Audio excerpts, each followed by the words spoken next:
Hello dear students, स्वागत है आपका एक बार फिर से मेरे यूट्यूब चैनल में। आप देख रहे हैं केमिस्ट्री विद मनीष सोनी। आज की इस क्लास में मैं आपके लिए लेके आया हूँ क्लास 12 रसायन विज्ञान के चैप्टर नंबर 1 ठोस अवस्था या सॉलिड स्टेट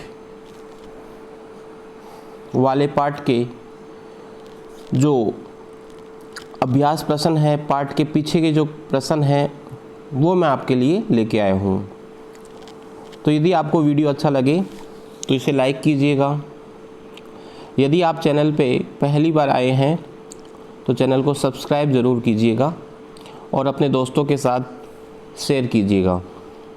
तो समय को ख़राब किए बगैर हम वीडियो की शुरुआत करते हैं।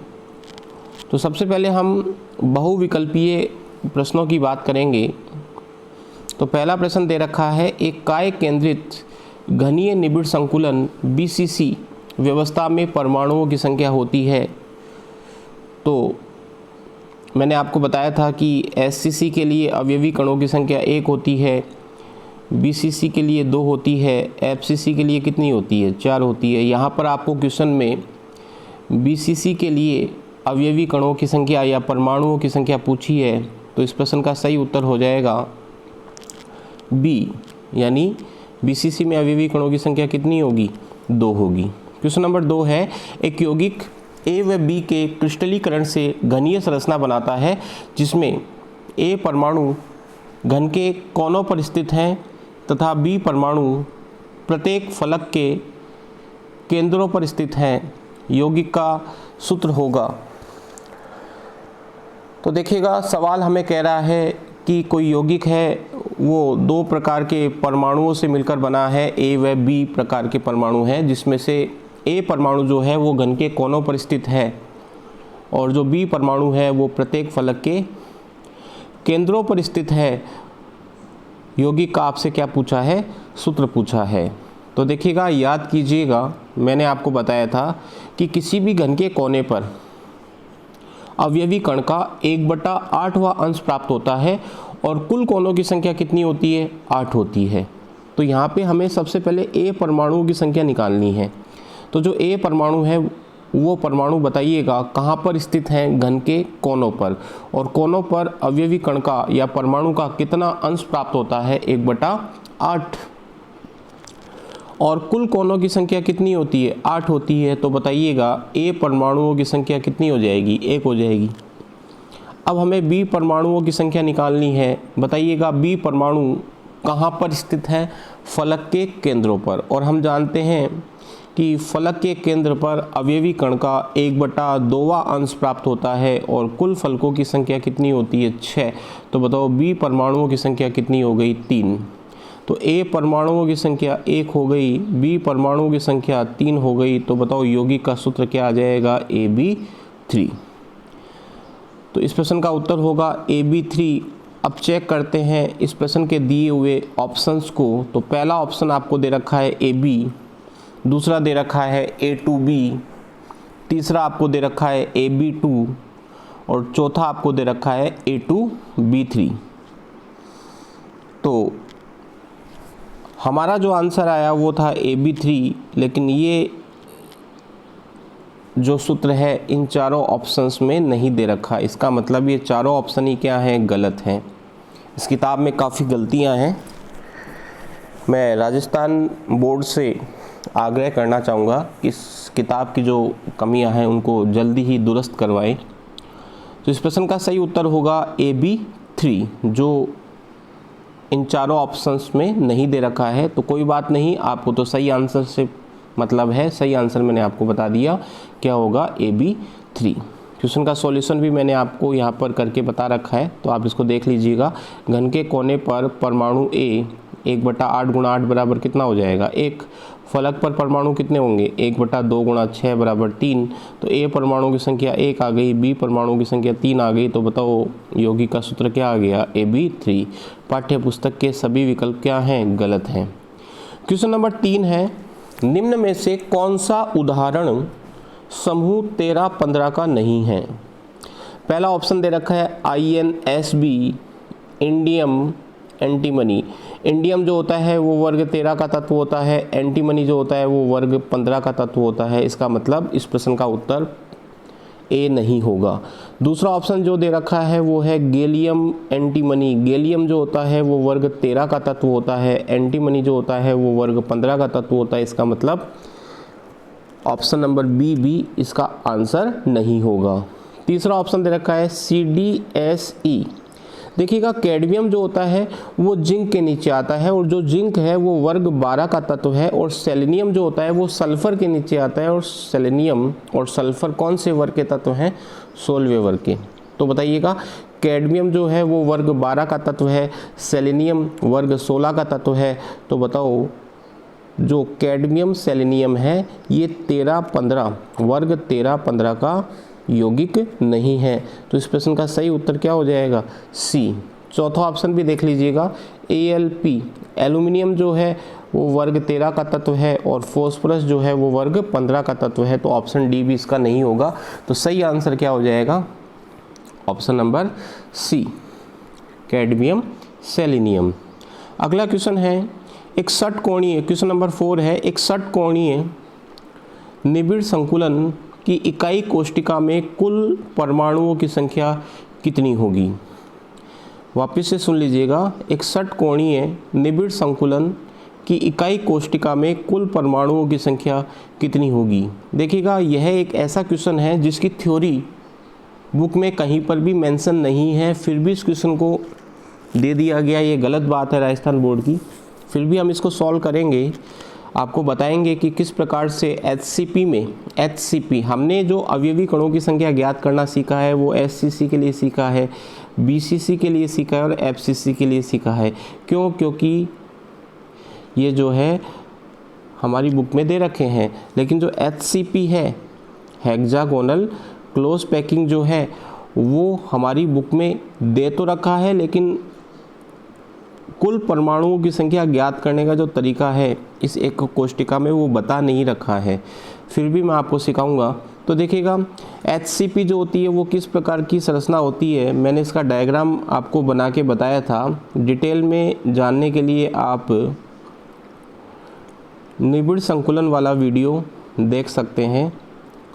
6 कण कुछ इस प्रकार से होते हैं और जो एक कण को टच करते हैं, फिर बीच में 3 कण होते हैं और फिर 6 कण नीचे होते हैं जो बीच में एक कण होता है, कुछ इस प्रकार से। देखिएगा एक कण षटकोण ऊपर बनता है, एक षटकोण नीचे बनता है, बीच में एक त्रिभुज बनता है। अब देखिएगा हमें निकालना है कुल अवयवी कणों की संख्या। तो देखिएगा जो घन होता है, हम पहले घन को समझ लेते हैं एक बार वापस से, उसी से इसको समझेंगे। घन में जो एक कोना होता है, बताओ कितने घनों में उपनिष्ट होता है? 8 घनों में। घन का एक कोना कितने घनों में उपनिष्ट होता है? 8 घनों में। कितने घनों में उपनिष्ट होता है?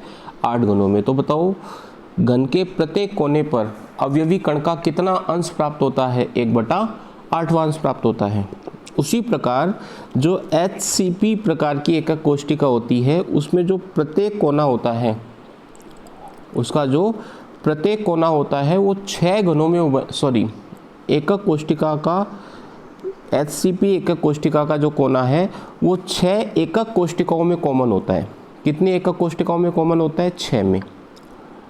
तो बताइएगा इस कोने पर अवयवी कण का कितना अंश प्राप्त होगा? 1/6 गुणा, बताओ ऐसे कितने कोने हैं? 12 है कि नहीं? 1 2 3 4 5 6। 6 तो ऊपर है और 6 कहाँ है? नीचे। तो बताओ 1/6 गुणा 12। तो बताओ कोनों से इस एकक कोष्टिका को कितने अवयवी कण प्राप्त हो जाएंगे? 2। वापस से सुन लीजिएगा, HCP प्रकार की जो एकक कोष्टिका होती है उसमें प्रत्येक कोना 6 एकक कोष्टिकाओं में कॉमन होता है। कितनी एकक कोष्टिकाओं में कॉमन होता है? 6 में। तो बताओ कोने पर अवयवी कण का या परमाणु का कितना अंश प्राप्त होगा? 1/6। और कोनों की संख्या कितनी है? 12। तो 1/6 को किससे गुणा किया? 12 से। तो बताओ कोनों पर परमाणुओं की संख्या बोल दो या अवयवी कणों की संख्या कितनी आएगी? 2 आएगी। अब देखो 3 अवयवी कण केंद्र में होते हैं, इसमें 3 कहाँ होते हैं? केंद्र में। तो 2 और 3 कितने हो गए? 2 और 3 कितने हो गए? 5। अब देखिएगा, एक ये वाला कण, एक ये वाला कण, कौन सा कण, इस कण की मैं बात कर रहा हूँ जो केंद्र बिंदु पर है, और ये इसके फलक हैं। क्या है, फलक।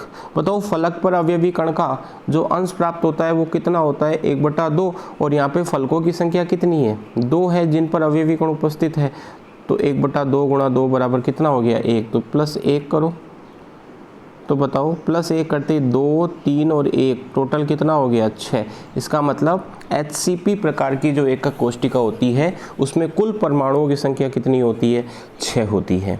वापस से समझ लीजिएगा कि प्रत्येक कोने पर अवयवी कण का अंश HCP प्रकार की एकक कोष्टिका में 1/6 और कुल कोने कितने, 12। तो 1/6 गुणा 12, 4 कण तो ये रहे, सॉरी 2 कण तो ये रहे, 4 नहीं 2 कण तो ये रहे। 3 कण कहाँ हैं, केंद्र में, 3 और 2 कितने हो गए, 5। और देखो फलक के केंद्र पर कितने कण हैं, 2। और जो फलक का केंद्र बिंदु होता है वहाँ पर अवयवी कण का कितना अंश प्राप्त होता है, 1/2। तो 1/2 ऊपर से प्राप्त होगा, 1/2 नीचे से प्राप्त होगा। तो बताओ एक कण वो हो गया, तो 2 + 3 + 1 टोटल कण कितने हो गए, 6। तो इस प्रश्न का सही उत्तर क्या हो जाएगा, बी। यानी HCP की जो इकाई कोष्टिका होती है उसमें कुल परमाणुओं की संख्या कितनी होती है, 6 होती है। ये देखिएगा, कोनों पर अवयवी कण 1/6 गुणा 12 बराबर 2, केंद्र में अवयवी कण 3, फलक पर अवयवी कण 1/2 गुणा 2 बराबर 1, 2 + 3 + 1 बराबर क्या हो गया, 6। तो इस प्रश्न का सही उत्तर हो जाएगा 6, यानी विकल्प नंबर बी, विकल्प नंबर बी। चलिएगा, क्वेश्चन नंबर 5 है, निम्न संरचना में किस ऋणायन की सर्वाधिक समन्वय संख्या है। इस प्रश्न की थ्योरी भी हमारे चैप्टर में कहीं पर भी नहीं है, फिर भी हम इसको सॉल्व करेंगे। उम्मीद करता हूँ कि आगे आने वाले समय में थ्योरी या तो जोड़ दी जाएगी या इस क्वेश्चन को ही हटा लिया जाएगा। चलिएगा, जो पहला ऑप्शन आपको दे रखा है NaCl, देखिएगा NaCl जो होता है उसमें समन्वय संख्या का अनुपात 6:6 होता है। इसका मतलब प्रत्येक सोडियम 6 क्लोराइड आयनों से घिरा हुआ होता है और प्रत्येक क्लोराइड आयन 6 सोडियम आयनों से घिरा हुआ होता है। तो बताइएगा यहाँ पर ऋणायन की समन्वय संख्या कितनी हो गई, 6 हो गई। ZnS जो है इसकी समन्वय संख्या का अनुपात 4:4 होता है। प्रत्येक जिंक आयन 4 सल्फाइड आयनों से घिरा हुआ होता है और प्रत्येक सल्फाइड आयन 4 जिंक +2 आयनों से घिरा हुआ होता है। इस कारण से सल्फाइड आयन की समन्वय संख्या कितनी हो गई, 4। फिर हम बात करेंगे कैल्शियम फ्लोराइड की। कैल्शियम फ्लोराइड में समन्वय संख्या का अनुपात होता है 8:4। इसका मतलब प्रत्येक कैल्शियम जो होता है वो 8 फ्लोराइड आयनों से घिरा हुआ होता है और प्रत्येक फ्लोराइड आयन 4 कैल्शियम आयनों से घिरा हुआ होता है। तो बताओ यहाँ पर जो ऋणायन है उस ऋणायन की समन्वय संख्या कितनी हो गई, 4, और समन्वय संख्या का अनुपात कितना हो गया, 8:4। कैल्शियम फ्लोराइड के लिए समन्वय संख्या का अनुपात 8:4 है। इसका मतलब ये है कि प्रत्येक कैल्शियम आयन 8 फ्लोराइड आयनों से घिरा हुआ होता है और प्रत्येक फ्लोराइड आयन 4 कैल्शियम आयनों से घिरा हुआ होता है। इसका मतलब यहाँ पे फ्लोराइड आयन के लिए समन्वय संख्या कितनी है, 4। और जो ऑप्शन नंबर 4 है वो है Na2O। Na2O के लिए ये जो अनुपात है वो 4:8 होता है। इसका मतलब प्रत्येक सोडियम आयन 4 ऑक्साइड आयनों से घिरा हुआ होता है और प्रत्येक ऑक्साइड आयन 8 सोडियम आयनों से घिरा हुआ होता है। इसका मतलब जो ऑक्साइड आयन है उसकी समन्वय संख्या कितनी हो गई, 8। तो आप देख पा रहे हैं NaCl के लिए ऋण आयन की समन्वय संख्या कितनी आई, 6। ZnS के लिए ऋण आयन की समन्वय संख्या 4। CaF2 के लिए फ्लोराइड की समन्वय संख्या कितनी, 4, और Na2O में ऑक्साइड की समन्वय संख्या कितनी, 8। तो बताइएगा इस प्रश्न का सही उत्तर क्या हो जाएगा, डी, ऑप्शन नंबर डी सही आंसर होगा। अगला क्वेश्चन बहुत आसान सा है। श्योट की त्रुटियां प्राप्त होती है जबकि क्रिस्टल जालक से असमान संख्या में धनायन व ऋणायन पलायन कर जाते हैं। धनायन व ऋणायन पलायन कर जाते हैं। दूसरा ऑप्शन दे रखा है क्रिस्टल जालक से समान संख्या में धन आयन व ऋणायन पलायन कर जाते हैं। तीसरा ऑप्शन दे रखा है एक आयन अपनी सामान्य स्थिति छोड़कर अंतराकाशीय स्थान में चला जाता है। और चौथा ऑप्शन दे रखा है क्रिस्टल का घनत्व बढ़ जाता है। तो देखिएगा, श्योट की त्रुटि में मैंने आपको बताया था कि समान संख्या में धनायन एवं ऋणायन अपना स्थान छोड़कर क्रिस्टल से कहाँ चले जाते हैं, बाहर। श्योट की दोष में मैंने आपको बताया था, श्योट की त्रुटि में मैंने आपको बताया था कि समान संख्या में धनायन एवं ऋणायन अपना स्थान छोड़कर क्रिस्टल से कहाँ चले जाते हैं, बाहर। इसका मतलब पहला ऑप्शन नहीं होगा, पहला ऑप्शन गलत हो गया। दूसरा ऑप्शन देखिएगा, क्रिस्टल जालक में समान संख्या में धनायन व ऋणायन पलायन कर जाते हैं, दूसरा ऑप्शन सही है। तीसरा ऑप्शन देखिएगा, एक आयन अपनी सामान्य स्थिति छोड़कर अंतराकाशीय स्तन में चला जाता है, ये ऑप्शन गलत हो गया। और चौथा ऑप्शन है, क्रिस्टल का घनत्व बढ़ जाता है, बिल्कुल नहीं, श्योट की दोष में क्रिस्टल का घनत्व कम हो जाता है।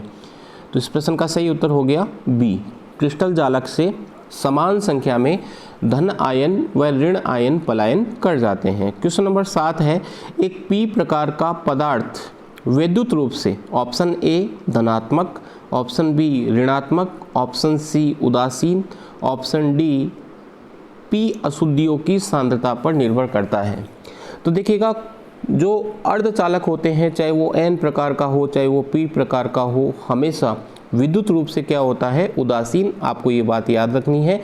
तो इस प्रश्न का सही उत्तर हो जाएगा सी उदासीन। क्वेश्चन नंबर 8 है, निम्न में से कौन सा संक्रमण धातु ऑक्साइड अनुचुंबकीय प्रवृत्ति का है।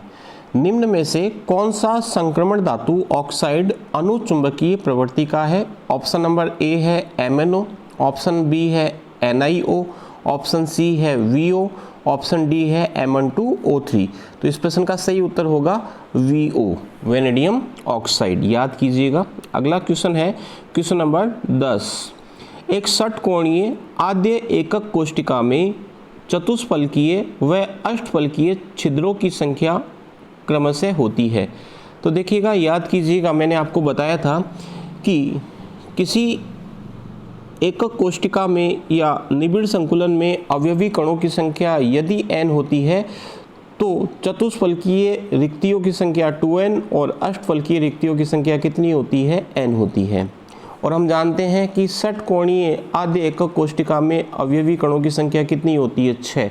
मैंने आपको बताया था अभी थोड़ी देर पहले ही, आपको मैंने निकालना बताया है कि HCP में अवयवी कणों की संख्या या परमाणुओं की संख्या कितनी होती है, 6।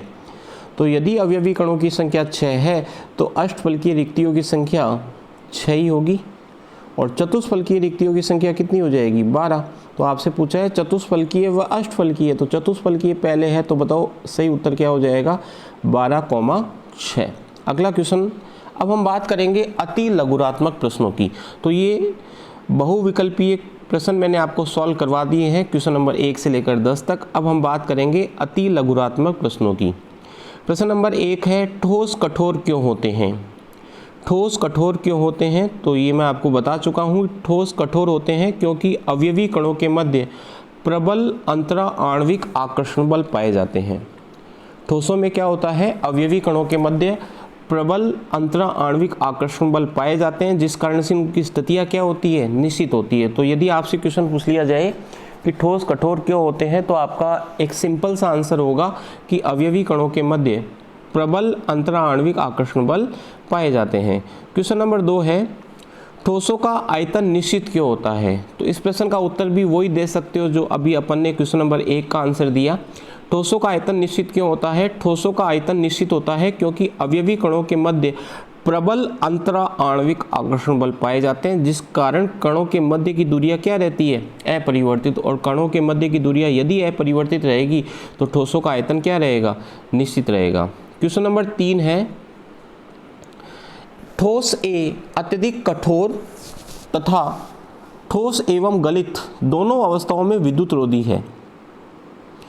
ठोस अवस्था में भी विद्युत रोधी है और गलित अवस्था में भी क्या है, विद्युत रोधी। विद्युत रोधी का मतलब होता है विद्युत के कुचालक, विद्युत का कुचालक। अत्यधिक कठोर और ठोस व गलित दोनों अवस्थाओं में विद्युत का क्या है, कुचालक। और अत्यंत उच्च ताप पर पिघलता है, यह किस प्रकार का ठोस है। तो इस प्रश्न का सही उत्तर है सहसंयोजक या नेटवर्क ठोस। याद कीजिएगा, मैंने आपको बताया था कि जो सहसंयोजक या नेटवर्क ठोस होते हैं वो विद्युत के क्या होते हैं, कुचालक होते हैं। और अत्यधिक क्या होते हैं, कठोर। एग्जाम्पल मैंने इसका एक्सेप्शन भी बताया था, ग्रेफाइट। अपवाद ग्रेफाइट है, ग्रेफाइट जो होता है वो सहसंयोजक ठोस तो है, लेकिन विद्युत का क्या होता है, सुचालक, और कठोर नहीं होता, वो मुलायम होता है। तो बताइएगा इस प्रश्न का सही उत्तर क्या होगा, सहसंयोजक या नेटवर्क ठोस। वापिस से बता देता हूँ, क्वेश्चन पढ़ लेते हैं एक बार। ठोस ए अत्यधिक कठोर तथा ठोस एवं गलित दोनों अवस्थाओं में विद्युत रोधी है, अत्यंत उच्च ताप पर पिघलता है। देखिएगा गलनांक भी बहुत उच्च दे रखा है, और मैंने बताया था आपको कि सबसे ज़्यादा गलनांक किसका होता है, सहसंयोजक या नेटवर्क ठोसों का। चलिएगा क्वेश्चन नंबर 4 की बात करते हैं। किस प्रकार के ठोस विद्युत चालक, आघात वर्ग और तन्य होते हैं।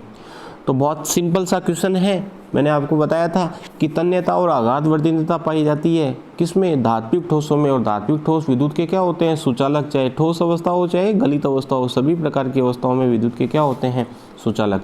तो किस प्रकार के ठोस विद्युत चालक, आघात वर्धनीय और तन्य होते हैं। तो बताइएगा आंसर क्या हो जाएगा, धात्विक ठोस। अगला प्रश्न है प्रश्न नंबर 5, जालक बिंदु से आप क्या समझते हैं।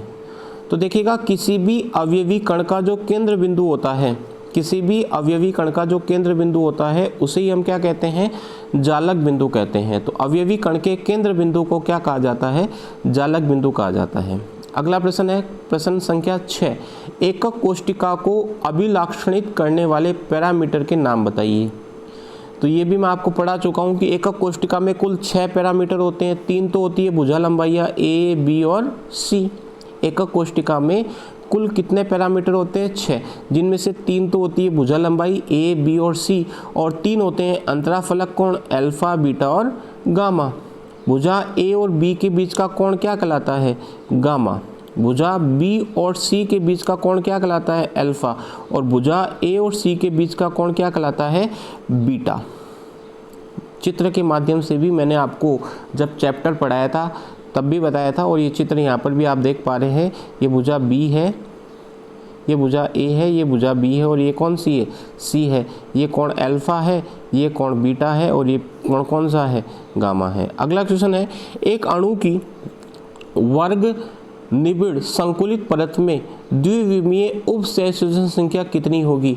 तो याद कीजिएगा वर्गाकार द्विविमीय निबिड़ संकुलन में मैंने आपको बताया था कि प्रत्येक कण अन्य 4 कणों को टच करता है, जिनके केंद्र बिंदुओं को यदि आपस में मिला दिया जाए तो एक वर्ग का निर्माण होता है। तो बताइएगा इस प्रश्न का उत्तर क्या हो जाएगा, 4। ये देखिएगा वर्गाकार द्विविमीय निबिड़ संकुलन इस प्रकार का बना था।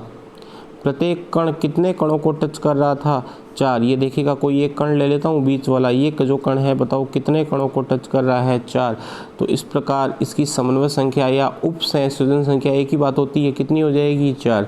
निम्न में से किस जालक में उच्चतम संकुलन क्षमता है, सरल घनीय 52.4 इसकी होती है, 52.4। अंतः केंद्रित इसकी होती है 68% और षटकोणीय निबिड़ संकुलित जालक इसकी बताई थी मैंने आपको 74।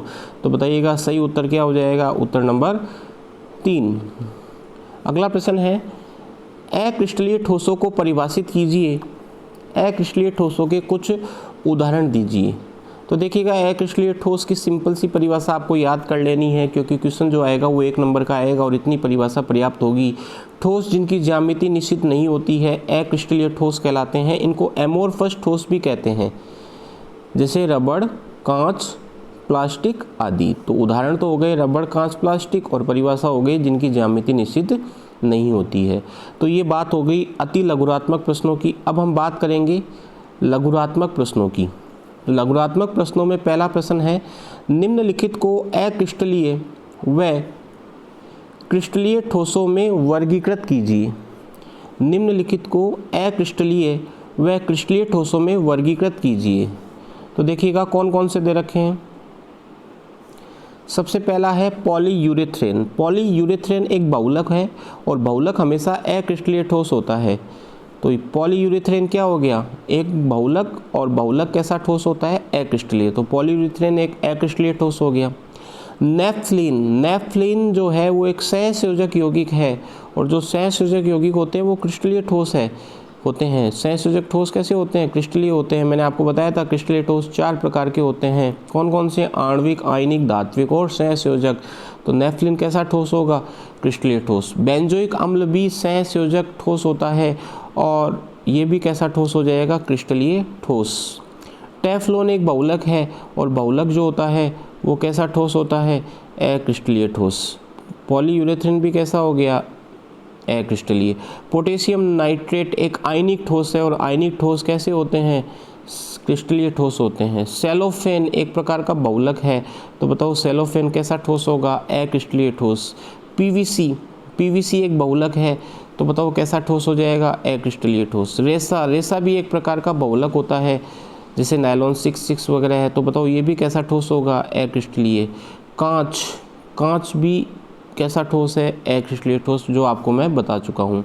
तो देखिएगा एक बार वापस से देख लो, पॉलीयूरेथेन एक बहुलक है, अक्रिस्टलीय ठोस। टेफ्लॉन एक बहुलक है, अक्रिस्टलीय ठोस। सेलोफेन एक बहुलक है, अक्रिस्टलीय ठोस। पीवीसी एक बहुलक है, अक्रिस्टलीय ठोस। रेसा एक बहुलक है, अक्रिस्टलीय ठोस। कांच भी एक कैसा ठोस है, अक्रिस्टलीय ठोस। तो बताइएगा, ये तो हो गए अक्रिस्टलीय ठोस, और जो बच गए कौन कौन से, नेफ्थलीन बच गया, बेंजोइक अम्ल बच गया, पोटेशियम नाइट्रेट बच गया, और तांबा कैसा ठोस होता है, धात्विक ठोस। और धात्विक ठोस किस प्रकार के ठोस होते हैं, क्रिस्टलीय ठोस। तो क्वेश्चन नंबर 1 आपको समझ में आ गया होगा, लघुरात्मक प्रश्नों में पहला प्रश्न।